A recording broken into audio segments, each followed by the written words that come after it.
2024 السنة ديال الصدمات عند الجزائر والعسكر ديالهم جابوها في راسهم. الجزائر كتدفع ثمن ديال الحقد الأعمى ديالها تجاه المغرب بعد القرار ديالها الرسمي ديال منع الشركات ديالها من استيراد أو تصدير أي سلع اللي كتمر عبر الموانئ المغربية، ومن خلال حرمان السلع ديالها من عبور الموانئ المغربية وضعات النظام ديال الكابرانات نفسها في موقف لا يحسد عليه، حيث اعلنت الشركات ديال النقل البحري رفع التكاليف الاستيراد والتصدير بالنسبة للجزائر. وبحسب المجموعة الفرنسية CMA CGM العاملة في مجال النقل البحري، ارتفعت الأسعار ديال الشحن بين الجزائر وفرنسا بالنسبة ديال 30% منذ بداية الأزمة.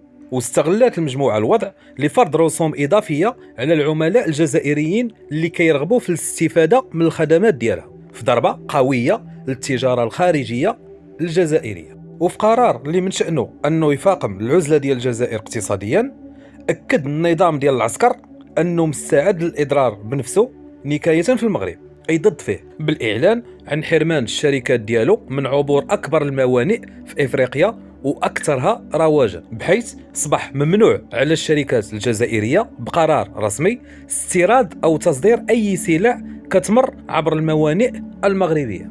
وكيشوفوا المتابعين للشأن الاقتصادي الإقليمي في هذه الخطوة إعلانا قبليا عن ضرب التجارة الخارجية الجزائرية، بحيث أن الجزائر حاصرت نفسها بنفسها بمنع الشركات ديالها المرور عبر طنجة المتوسط اللي هو أكبر ميناء في إفريقيا والبحر الأبيض المتوسط. وكيجي هذا القرار باش يلقي بأعباء مالية على المستوردين الجزائريين اللي غادي يضطروا إلى أنهم يطلبوا من الشركات ديال الشحن تجنب ديال عبور السفن عبر الموانئ المغربية، وبالخصوص الميناء ديال طنجة المتوسط. الجزائر والعسكر الحاكم ما بقاوش عارفين اش كيدير، وللاسف هاد الدولة ما ناجحة لا سياسيا ولا اقتصاديا ولا اي حاجة. الخدمة ديالهم يشوفوا بلاد الغير والحقد والكراهية، لا شيء غير هذا الشيء. وللاسف الحقد ديال العسكر الحاكم والدولة ديال الجزائر، وانا كنتكلم على الدولة الجزائر والعسكر الحاكم، اما الشعب لا علاقة ليه بهذا الشيء اللي واقع. الحمد لله الجزائر والمغرب خوا.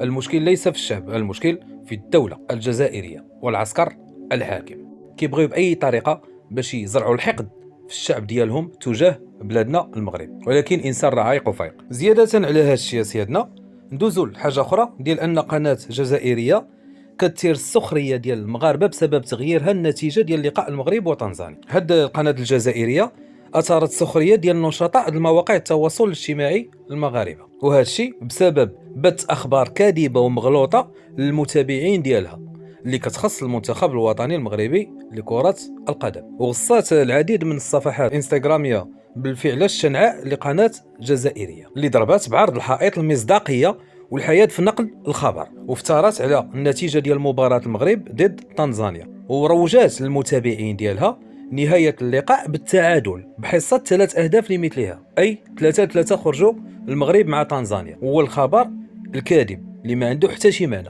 باش قناة إخبارية تحط نتيجة مغلوطة للشعب ديالها، فهنا فهم تسطى لكون الأسود ديال الأطلس ربحوا ب3-0 ماشي تعادل 3-3. منين جابتها وكتبوها ودازت في القناة ديالهم إخبارية، فهذا الشيء لا يعقل. وبطبيعة الحال قوبلت هذه الفعلة المشينة ولا مهنية للقناة الجزائرية بسخرية واسعة من قبل نشطاء المواقع ديال التواصل الاجتماعي اللي بطبيعة الحال تعودوا على مثل هذه الأفعال الصبيانية. الذنب الوحيد ديال المغرب أو المنتخب المغربي أو أي حاجة اللي كتعلق بالمغرب أنه البلاد تألق وحقق نجاحات كبرى في مجالات عديدة بفضل التركيز ديالو على الأهداف ديالو اللي بغى والسعي وراءها عن طريق العمل الجاد، عوض أن يضع عينه على إنجازات الغير ويجرب المحاربة ديالهم وإفشالهم والإساءة لهم في كل ما سنحت الفرصة بذلك. فاللي غادي نقوله الله يهدي هاد الدولة والعسكر على نفوسهم، أما الشعب